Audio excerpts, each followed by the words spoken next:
Today, our three countries discussed two new working groups that we are launching together. The first is on religious coexistence.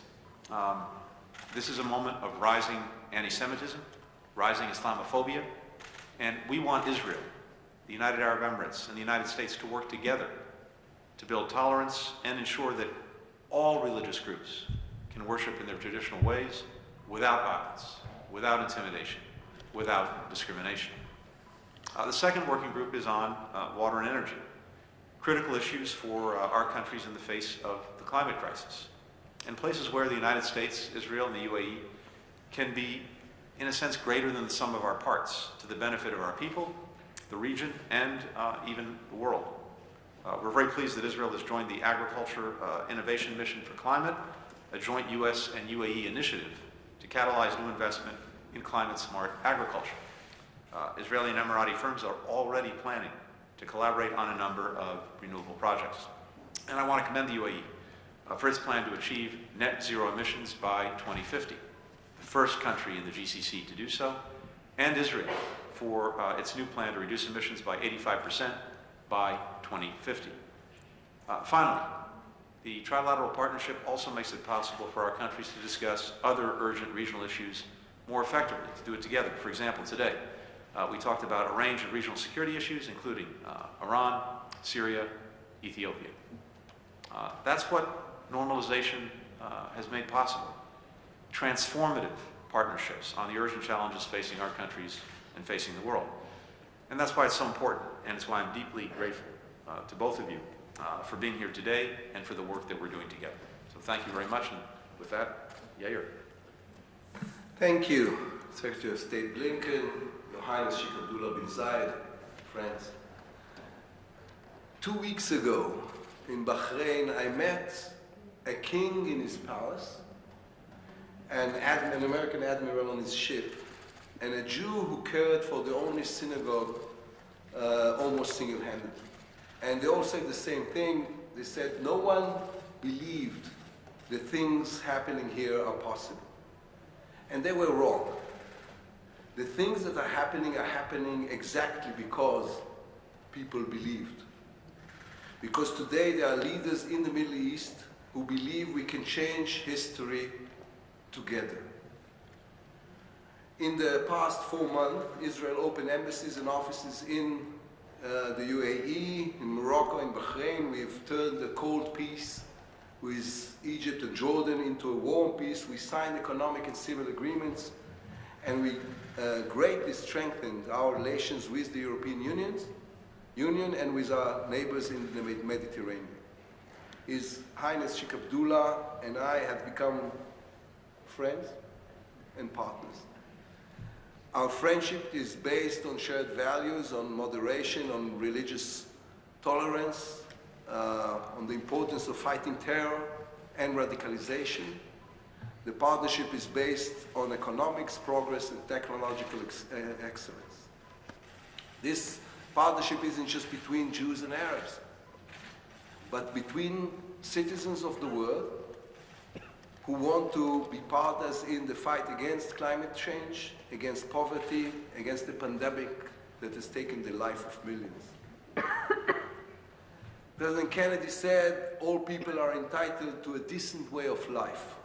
This includes, of course, the Palestinians.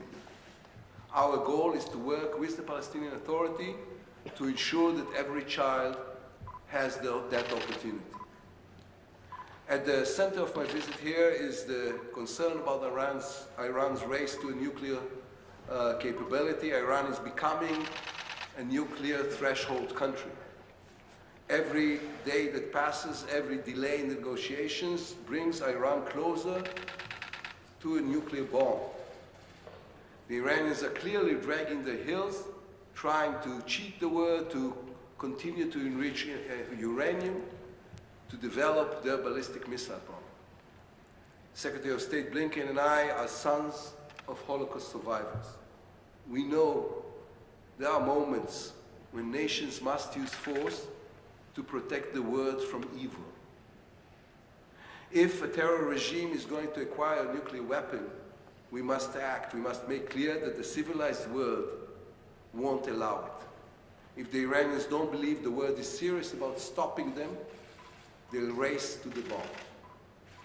Israel reserves the right to act at any given moment in any way. That is not only our right, it is also our responsibility. Iran has publicly stated it wants to wipe us out. We have no intention of letting this happen. I don't want to conclude with fears, but with hopes. We are writing a new chapter in our history. There is an alliance of moderates focused on life, focused on hope, focused on optimism, focused on looking forward. I thank you both for this alliance, for the friendship we have. It is a source of hope for the whole world.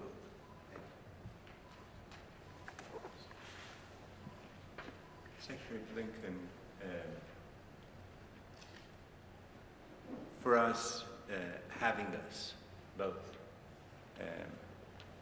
my dear friend Yair Lapid, Foreign Minister of Israel, myself, in DC is a strong commitment of the United States in building bridges, yes, but building bridges between two successful nations, but also two successful nations which are committed and devoted for further development, changing the narrative in the region, especially among our youth, towards a more positive.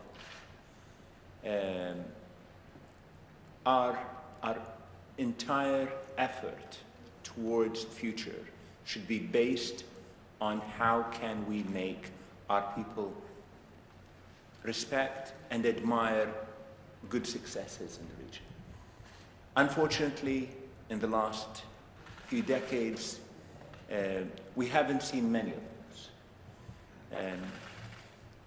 And what I believe the United States is telling the rest of the world in embracing the Emirates and Israel is that the United States is serious about changing this narrative in the region. And thank you for that, Secretary Blinken.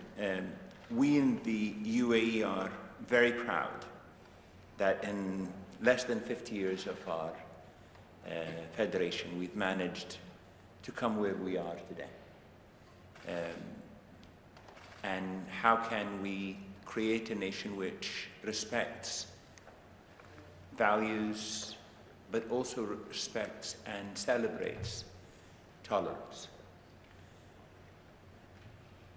I'm sure that this would have a further effect in the region, and I'm sure that the more of a successful UAE-Israeli relationship there'll be, that would not only encourage the region, but also encourage the Israeli people and the Palestinian people, that this path works, this path is worth not only investing in, but also taking the risk.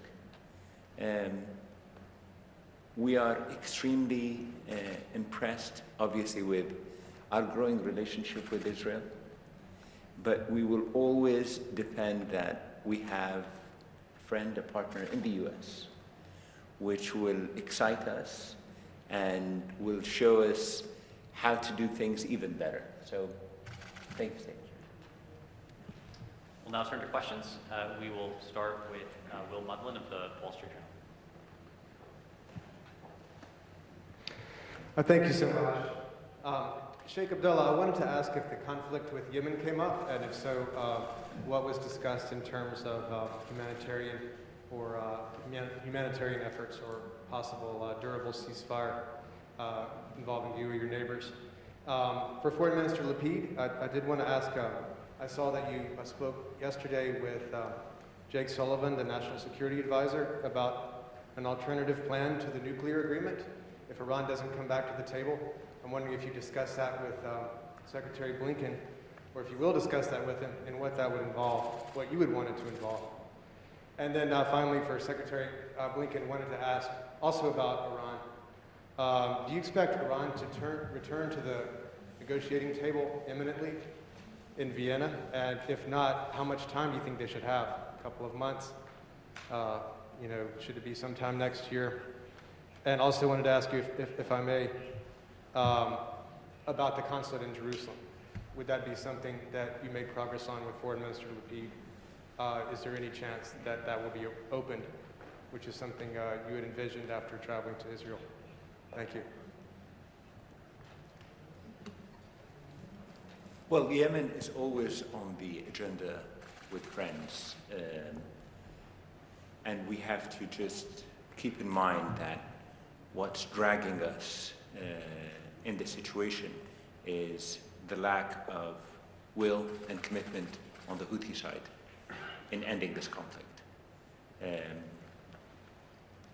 We are all working very hard among friends to ensure that the Yemenis can have a better life. But at the same time, we have to keep in mind that we don't end up with a situation where we have another Hezbollah threatening the borders of Saudi Arabia.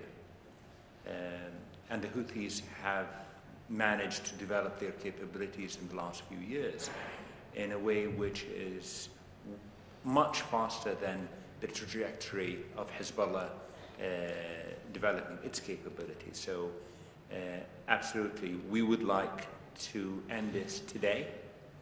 We would like to help with the rest of the international community in developing and rebuilding Yemen. But we have to make sure that we have enough partners and international understanding that we don't have another southern Lebanon situation in Yemen. Well, as President Biden has said in the visit when Prime Minister Bennett was visiting Washington, I think the exact quote, if diplomacy fails, other options will be on the table. And yes, we are discussing in length the option. And discussed this with Mr. Salvan. We're going to discuss this in the bilateral meeting with Secretary Blinken. And we have mentioned this even in this session. As I was saying in my opening remarks, sometimes the world has to show his hand in order to make sure Iran understands the consequences of running to become a threshold country. We're not going to allow this to happen, and I think everybody in this room share this sentiment. And we are discussing how to make sure this will never happen. We're united in the proposition that Iran cannot be allowed to acquire a nuclear weapon, and President Biden is committed to that proposition. We believe that the diplomatic path is the most effective way to ensure that that doesn't happen. But as we've had occasion to discuss in recent weeks, despite the fact that we've made abundantly clear over the last 9 months that we are prepared to return to full compliance with the JCPOA if Iran does the same. What we are seeing, or maybe more accurately not seeing, from Tehran now suggests that they're not. And time is running short because, as we've also had an opportunity to discuss together, we are getting closer to a point at which returning to compliance with the JCPOA will not, in and of itself, recapture the benefits of the JCPOA. And that's because Iran has been using this time to advance its nuclear program in a variety of ways, including enriching uranium to 20% and even 60%, using more advanced centrifuges, acquiring more knowledge. And so that runway is getting shorter.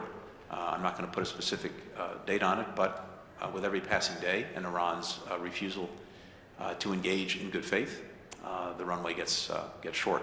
And so, as the foreign minister said, we are discussing this among among ourselves, and we will look at every option to deal with the challenge posed by Iran. We continue to believe that diplomacy is the most effective way to do that, but it takes two to engage in diplomacy, and we have not seen from Iran a willingness to do that at this point. With regard to the second part of your question, Will, I mentioned this in my opening remarks. We believe strongly that Palestinians and Israelis equally deserve to live safely, security, with equal measures of freedom, prosperity, democracy, and we will continue our own efforts toward that end. And in a sense, I can't stress this enough, advancing equal measures of freedom and dignity is important in its own right, and as a means to advance toward a negotiated two-state solution. So our approach will be to work toward a more peaceful, secure, prosperous future for the people of the Middle East as a whole, and for Israelis and Palestinians as well in particular. We are unwavering in our commitment to Israel's security, and we will work to strengthen all aspects of the U.S.-Israel partnership. To advance the goal that I mentioned, we will work closely with Israel, deepen our diplomatic ties with the Palestinians, and consult with partners in the region and beyond who have a common interest in supporting efforts to advance a lasting peace. And as I said in May, we'll be moving forward with the process of opening a consulate as part of deepening those ties with the Palestinians. We'll turn to Una Leipson from Channel 12. Thank you. First question, Secretary Blinken. You just mentioned that all paths are on the table and the diplomatic path is your preferred path. But is a military path also something? Is that something that you're considering that is also on the table? And the second question is, Israeli officials, including Prime Minister Bennett, have said that Israel is operating all the time against Iran nuclear deal, including that it has the right to defend itself. Is that something that is being done in coordination with you? And a question to Minister Lapid about Abraham Accords. Have other countries been discussed? Is it going You have to raise your voice a little. A question to you about the Abraham Accords or other countries being discussed. Has there been any kind of process or something that you can share with us about the efforts joining other countries? Thank you. Thank you. I'm happy to start. First, to be very clear, Israel has the right to defend itself, and we strongly support that proposition. We've also been clear, as I said a moment ago, that we believe a diplomatic solution to our concerns with Iran, concerns that are shared among the three of us and among many countries around the world, including our European partners, including Russia and China, that a diplomatic path is the best and most effective way to do that. And so we've been clear that, as I said, we would like to see a mutual return to compliance with the JCPOA, but Iran's responses, or rather lack thereof, have not been encouraging. So even as we remain ready to return to talks and think that we should do so soon, if Iran has a realistic position, we continue to believe that we could reach an agreement on a return to mutual compliance. But for the reasons I cited a few minutes ago, the runway that we have left to do that is getting shorter and shorter. And so we are watching Iran's comments, posture, very, very carefully. And as the minister said, we are prepared to turn to other options if Iran doesn't change course. And these consultations with our allies and partners are a part of that. I would like to start by repeating what Secretary of State just said. Yes, other options are going to be on the table if diplomacy fails. And by saying other options, I think everybody understands here in Israel, in the Emirates, and in Tehran, what is it that we mean.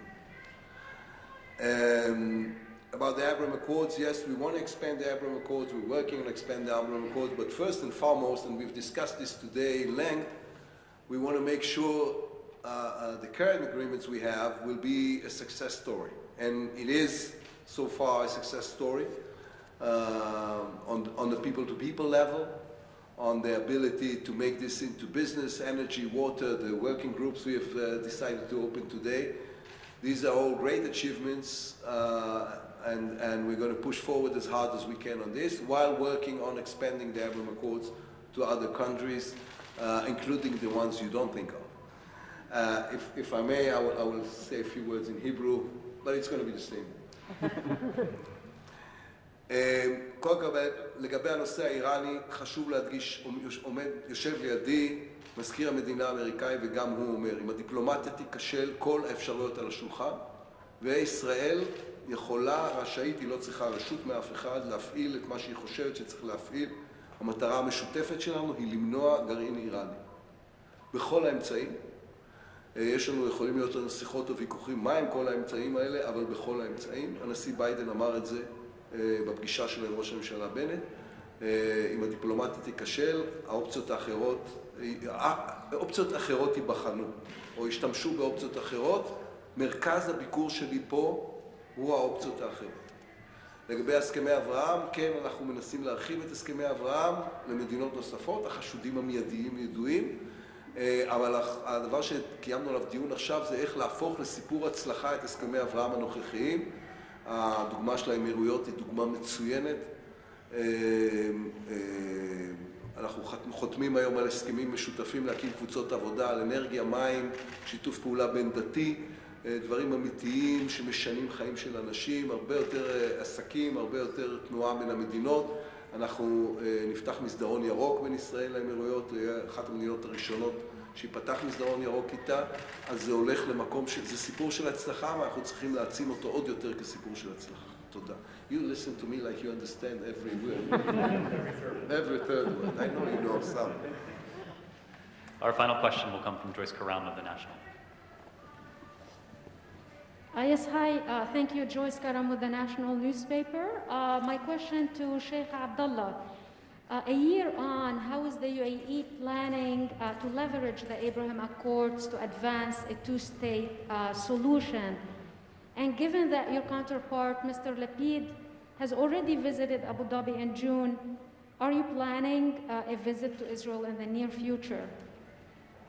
And to Secretary Blinken, two quick questions. You mentioned that the administration is working to expand the pool of the Abraham Accords. What incentives are you providing to other countries to join? And allow me a question on Syria to Secretary Blinken. A number of Arab countries are resuming normal ties with the Assad regime. Does the Biden administration endorse this rapprochement, and what is the U.S. policy in that regard? Thank you.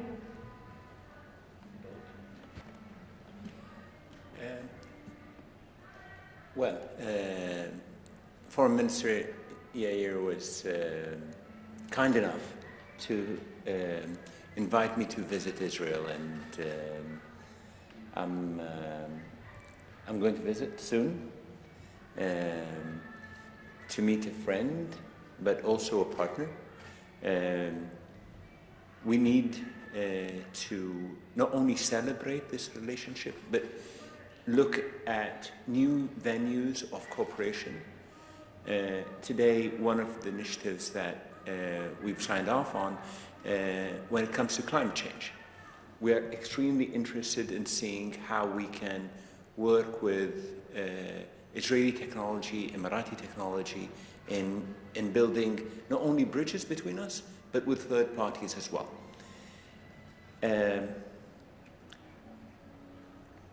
The Palestinians are going to be the most important element of the success of peace in the region.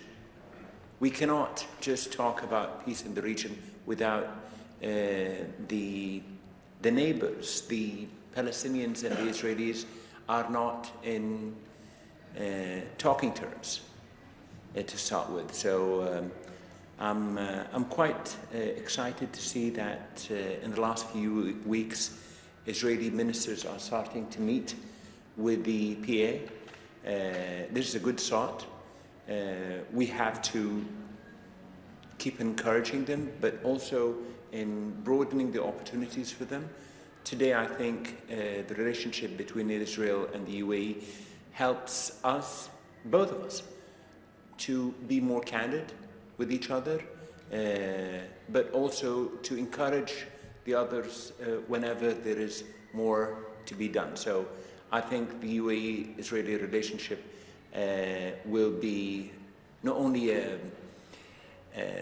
way of encouraging our two people, but beyond in the region. So I look forward to seeing you, Yair, in Israel soon. My house is open to you. Thank know you, that. sir. And my wife is expecting for you to come over for dinner. I'm tempted to leave it there, but let me talk about Syria first, and then come to the second part, the first part of the question. Second, first, to put this in focus, these initial 9 months of the administration, we have been focused on a few things when it comes to Syria. Expanding humanitarian access for people who desperately need that assistance. And we had some success, as you know, with renewing the critical corridor in northwestern Syria to do that. Sustaining the campaign that we have with the coalition against ISIS and Al-Qaeda in Syria. Making clear our commitment, our ongoing commitment to demand accountability from the Assad regime and the preservation of basic international norms, like promoting human rights and non-proliferation through the imposition of targeted sanctions, and sustaining local ceasefires which are in place in different parts of the country. So this has been the focus of our action for these last 9 months. As we're moving forward in the time ahead, keeping violence down, increasing humanitarian assistance, and focusing our military efforts on any terrorist groups that pose a threat to us or to our partners, with the intent and capacity to do that. These are going to be the critical areas of focus for us, and they're also, I think, important to advancing a broader political settlement to the Syrian conflict, consistent with UN Security Council Resolution 2254. What we have not done, and what we do not intend to do, is to express any support for efforts to normalize relations or rehabilitate Mr. Assad, or lifted a single sanction on Syria, or changed our position to oppose the reconstruction of Syria until there is irreversible progress toward a political solution, which we believe is necessary and vital. The question of incentives. I think for others who might join in the normalization effort, I think the incentives are being demonstrated every single day by the UAE and Israel. And the incentives are simply this.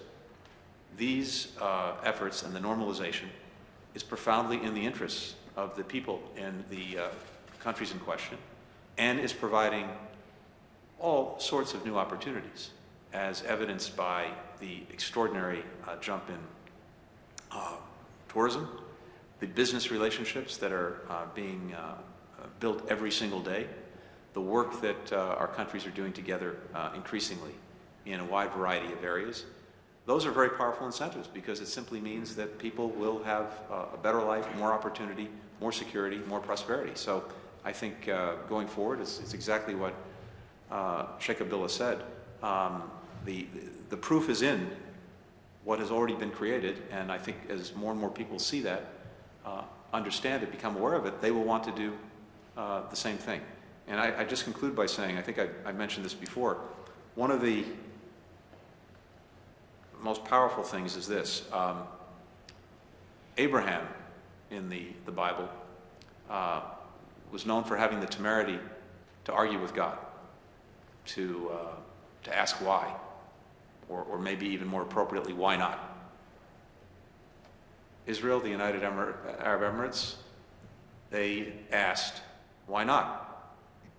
And now they are demonstrating every single day why it is so important that countries come together and work together and join together and create more opportunity for their peoples. So this is a very powerful answer, and I suspect that more and more countries in the region and beyond will see that in the months and years ahead. Thank you.